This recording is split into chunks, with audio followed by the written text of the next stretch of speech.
Terima kasih pemirsa, Anda masih bersama kami. Mas Kohar, sebelum kita berdiskusi, coba kita dengarkan dulu apa yang akan dilakukan oleh Muhammadiyah ke depan. Kita sudah terhubung lewat saluran telepon dengan Ketua PP Muhammadiyah Anwar Abbas. Pak Anwar Abbas, selamat pagi. Pak Anwar, selamat pagi. Ya, kelihatannya masih belum coba terhubung, nanti kita akan coba lagi. Mas Kohar, kalau kita melihat sebetulnya kita tahu persis Muhammadiyah lakukan apa. Kalau beberapa teman, saya sendiri juga pernah melihat beberapa kali mengalami juga bagaimana pelayanan di rumah sakit. Kalau saya belum lama ke Malang, saya melihat kampusnya begitu besar dan begitu banyak mahasiswa yang belajar di situ. Tetapi kemudian kita melihat lagi tantangan ke depan di tengah-tengah bangsa yang katanya konon sikap intoleran itu semakin banyak. Apa yang bisa dilakukan Muhammadiyah? Banyak. Jadi beberapa hal. Kita beruntung memiliki Muhammadiyah dan juga Nahdlatul Ulama. Dua organisasi Islam ini dia menjaga, merajut kerukunan bangsa ini melalui apa yang tadi disebutkan sebagai gerakan Islam yang wasatiyah, Islam yang moderat di tengah, meskipun beberapa istilahnya berbeda, tetapi spiritnya sama. Dua organisasi ini, Muhammadiyah termasuk di dalamnya adalah yang saya katakan tadi di awal, memiliki saham yang penting bagi Republik ini. Tokoh-tokohnya berkontribusi untuk merumuskan Pancasila, merumuskan Undang-Undang Dasar 45. Itu berarti merumuskan tujuan Republik ini ke depan. Nah, kalau Muhammadiyah bahkan sebelum kemerdekaan sudah lahir, karena Muhammadiyah lahir di tahun 1912. Bahkan kalau kita hitung tahun Hijriah, usianya sudah 111. Gitu Nah, spiritnya sebetulnya dimulai dari apa? Sederhana, statement sederhana dari Kiai Haji Ahmad Dahlan yang mengatakan hidup-hidupilah Muhammadiyah, jangan mencari hidup di Muhammadiyah. Jangan mencari hidup di Muhammadiyah. Itu kan sesuatu sederhana, tetapi kemudian dia dipraktekkan betul-betul oleh segenap anggota persyarikatan. Apa yang terjadi kemudian? Muhammadiyah punya rumah sakit yang tadi dikatakan sangat besar, modern.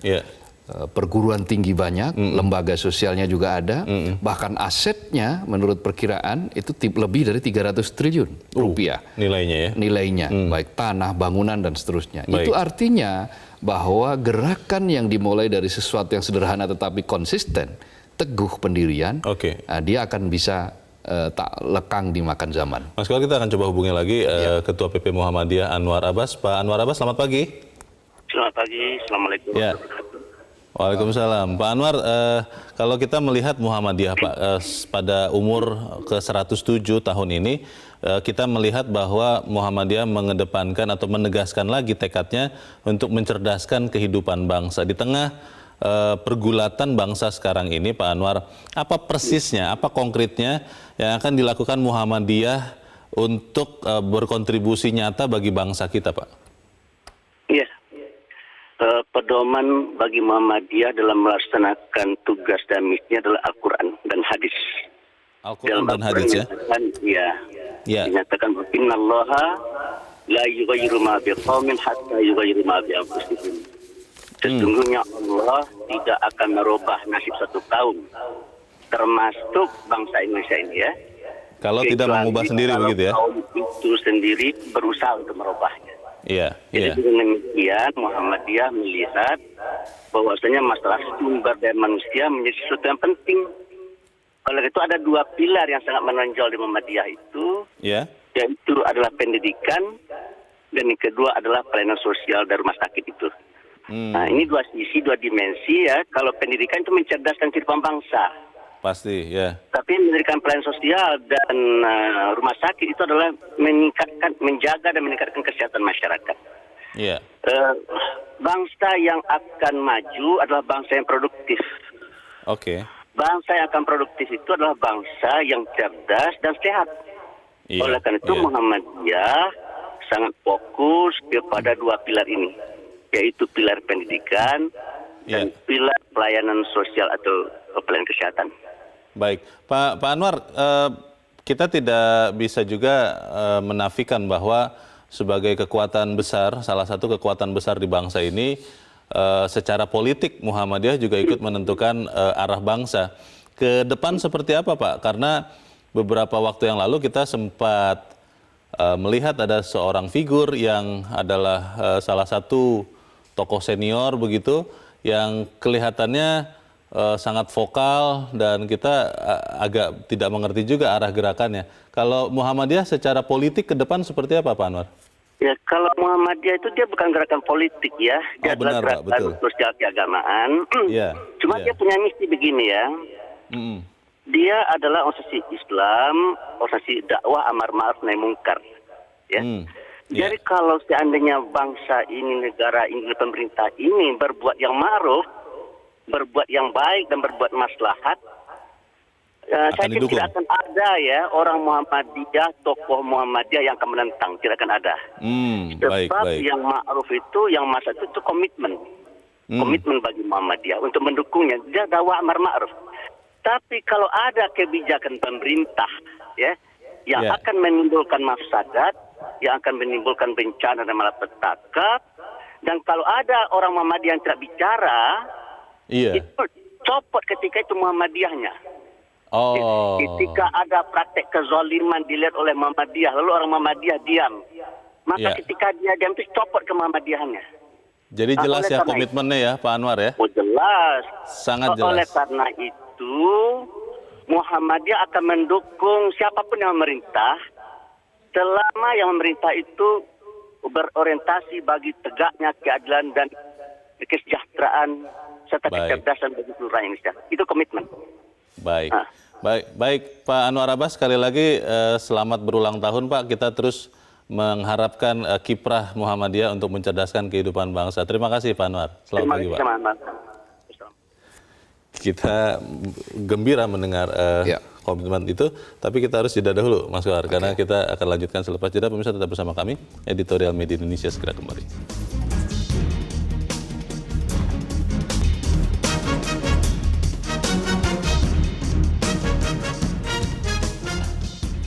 Terima kasih pemirsa, Anda masih bersama kami. Mas Kohar, sebelum kita berdiskusi lagi, kita coba dengarkan dulu pendapat dari pemirsa Metro TV.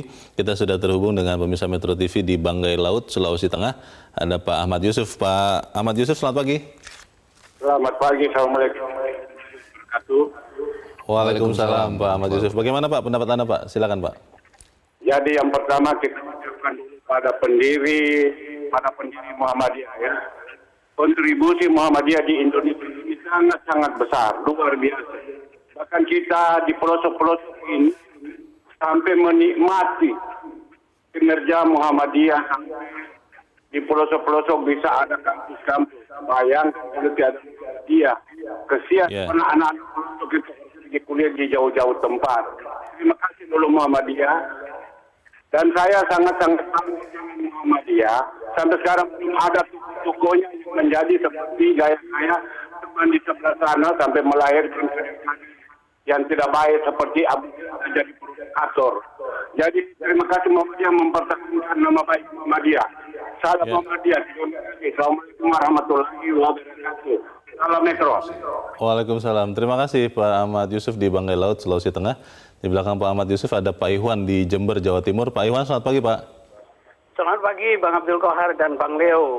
Selamat pagi, silakan Pak Iwan. Sampai usianya yang 107 tahun, Muhammadiyah tetap konsekuen, konsisten, komitmen sebagai organisasi Islam, gerakan organisasi Islam amar ma'ruf nahi mungkar, dan dia tetap berpijak di atas yang utama pada dia tentang dasar ideologisnya.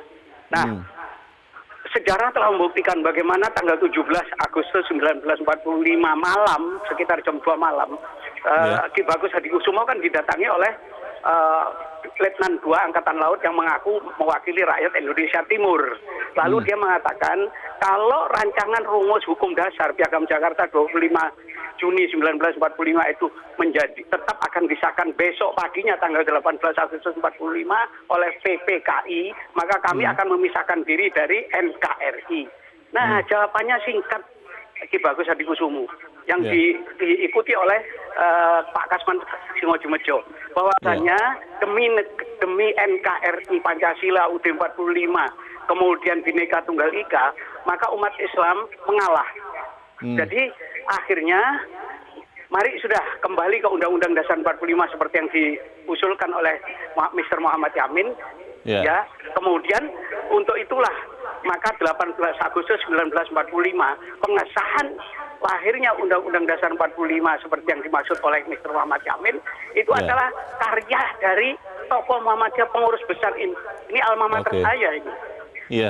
Oleh sebab itu pesan saya kepada Muhammadiyah sebagai organisasi tajdid reformasi, ingat bahwa Islam ini diturunkan di dunia bukan di akhirat. Islam ini diturunkan kepada manusia dan jin bukan pada malaikat. Oleh sebab itu kaku itu mati, lemes itu hidup. Itu sesuai dengan sunnatullah, law of nature. Saya kira itu Muhammadiyah sudah membuktikan dalam gerakan pendidikannya misalnya untuk mencerdaskan kehidupan bangsa sehingga intelektualitas, psikis dan spiritual itu sudah dijalani semua dan sudah dibuktikan selama 107 tahun itu. Terima kasih. Terima kasih Pak Iwan di Jember, Jawa Timur. Selamat pagi Pak. Di belakang Pak Iwan ada Pak Bambang Saptono di Jakarta, Pak Bambang di Surakarta, maksud saya di Surakarta, Jawa Tengah. Pak Bambang, selamat pagi. Ya, selamat pagi Metro TV, selamat pagi bangsa Indonesia. Selamat pagi Pak Bambang. Silakan Pak, pendapat Anda Pak. Teladan Muhammadiyah. Kami mengucapkan selamat atas milad Muhammadiyah yang ke-107 pada 18 November 2019 yang lalu atau kemarin. Semoga semangat dan yang dijalankan ini selalu luhur seperti yang diinginkan oleh pendirinya yaitu Kiai Haji Ahmad Dahlan. Mas, ini ada yang menarik kaitannya dengan peran Kiai Haji Ahmad Dahlan. Beliau pernah menyampaikan, beranikah kamu menawarkan harta bendamu untuk kepentingan agama? Ini menjadi sebuah kritik keras bagi orang-orang yang mencari harta benda dengan menjual atau memanfaatkan agama. Nah, kemudian begini Mas, terkait dengan keteladanan Muhammadiyah. Dalam kehidupan berbangsa dan bernegara, Muhammadiyah telah berperan banyak, khususnya di sektor pendidikan, bahwa Muhammadiyah telah mampu menyediakan sarana atau tempat pendidikan dari jenjang yang terbawah, dari playgroup, TK, SD, SMP, SMA, perguruan tinggi, yang jumlahnya hingga ribuan. Kemudian di bidang kesehatan, Mas, Muhammadiyah mampu mendirikan rumah sakit atau PKU atau poliklinik yang tersebar di Indonesia, yang kualitasnya tidak kalah dengan rumah sakit negeri maupun swasta yang lain. Bahkan putra Presiden Mas Gibran sendiri mempercayakan persalinan istrinya di PKU Muhammadiyah Surakarta. Nah, kemudian di sektor sosial, ini Muhammadiyah juga telah membangun panti jompo, panti yatim, dan lain sebagainya. Nah, sehingga apa Mas, ini peran Muhammadiyah ini dari sektor SDM pun juga seperti itu. Banyak tokoh-tokoh yang dilahirkan Muhammadiyah, baik itu di pemerintahan maupun yang lainnya. Termasuk ada Buya Syafi'i Ma'arif, ada Haidar Nasir, kemudian juga ada Mas Sutrisno Bahir dan lain sebagainya. Nah, oleh karenanya itu Mas, saya yakin peran Muhammadiyah dalam berbangsa bernegara ini sangat positif, dan saya yakin bahwa Muhammadiyah juga menjunjung tinggi NKRI, Pancasila, dan UUD 45. Terima kasih. Terima kasih Pak Bambang Saptono di Surakarta, Jawa Tengah. Selamat pagi Pak. Kita akan membahas pendapat para pemirsa, tapi kita harus jeda lagi. Mas Kawar dan pemirsa tetap bersama kami. Editorial Media Indonesia segera kembali.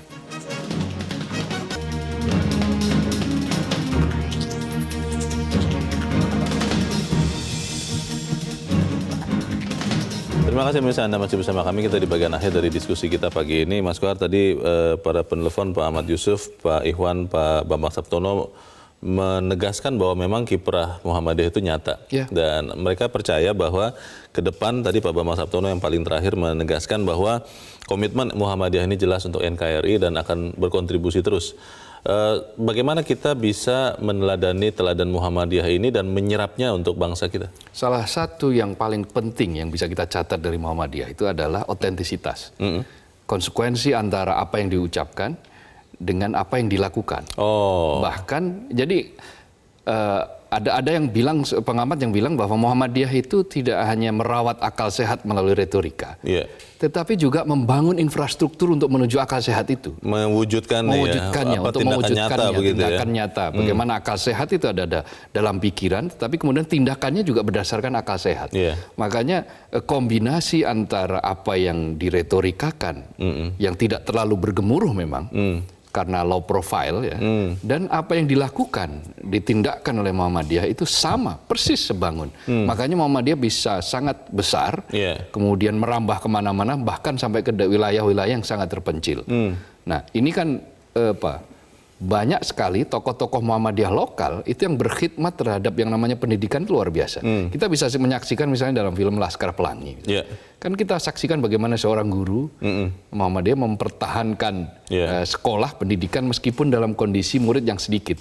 Itu kan gambaran bagaimana Muhammadiyah itu tidak pernah lelah ya menghadapi situasi apapun. Gitu. Ini kan ini menunjukkan bahwa bangunan Muhammadiyah itu oleh Kiai Haji Ahmad Dahlan atau Muhammad Darwis itu dibangun, kalau kita ibaratkan rumah itu fondasinya itu adalah keteguhan akidah tadi itu kan, kemudian pasirnya itu adalah purifikasi, pemurnian dari segala sinkretisme, dari kejumudan lah, dari hal-hal yang membelenggu dari orang maju. Kemudian semennya itu adalah modernitas. Modernitas di sini adalah bagaimana Muhammadiyah itu menuju kepada kemajuan. Bagaimana membangun kemajuan, makanya di situ sumber daya manusia diperhatikan, pendidikan, lalu kemudian rumah sakit, kesehatan, kemudian sosial. Sebagaimana tadi dikatakan oleh Pak Anwar Abbas, bahwa bangsa yang maju itu adalah dimulai dari orangnya yang cerdas dan tapi juga fisiknya yang sehat. Nah, itulah yang menjadi dasar sederhana di awal, tetapi yang sederhana di dalam pemerintahan itu betul-betul dipraktekkan dengan nyata dan terus-menerus kontinu, istiqomah istilahnya. Nah, hasilnya ya kita saksikan sekarang. Nah, karena itu dalam konteks meneladani, dalam konteks mencerdaskan kehidupan bangsa, maka ya mestinya umat Islam ini atau bangsa ini itu jangan menjadi jumud. Jumud itu tidak berkembang. Nah, Muhammadiyah yang ingin menghadirkan gerakan tajdid, tajdid itu pembaruan, maka ya itu sesuai dengan konteks kekinian. Nah, dengan cara apa? Melalui pendidikan, itu jelas yang pertama kali. Lalu kemudian kiprah sosial juga seperti itu. Nah, kiprah politik tadi diterjemahkan secara luas oleh Pak Anwar Abbas mengatakan bahwa ya kiprah politiknya Muhammadiyah itu amar ma'ruf nahi mungkar. Ketika siapapun berbuat ma'ruf, kebaikan, maka dia akan disokong sepenuhnya. Tetapi ketika ada kemungkaran di depan mata, Muhammadiyah akan ikut bergerak untuk menghambatnya, tetapi dengan cara yang halus. Banyak pengalaman sejarah yang menunjukkan bagaimana organisasi sebesar Muhammadiyah itu mampu melintasi zaman secara luas tanpa menyakiti pihak lain, kira-kira begitu.